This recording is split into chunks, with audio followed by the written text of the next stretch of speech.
Selamat siang Smart Listener, saya Dian Mega. Saat ini saya berada di Pelabuhan Soekarno-Hatta, Makassar. Puncak arus mudik sudah terlihat di Pelabuhan Soekarno-Hatta.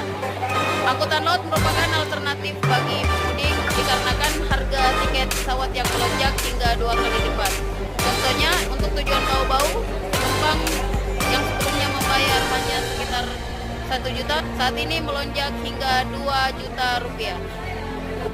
Dulu tahun-tahun sebelumnya kita pulang bertiga itu paling 1,5. Kalau sekarang sudah 2 kali lipat ya, jadi 3 juta.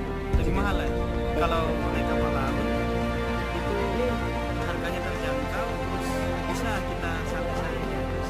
Kita kan pulangnya ini kan tidak buru-buru. Dari Jogja naik pesawat ke Makassar kapal laut karena mahal harga tiket pesawat. Jadi kita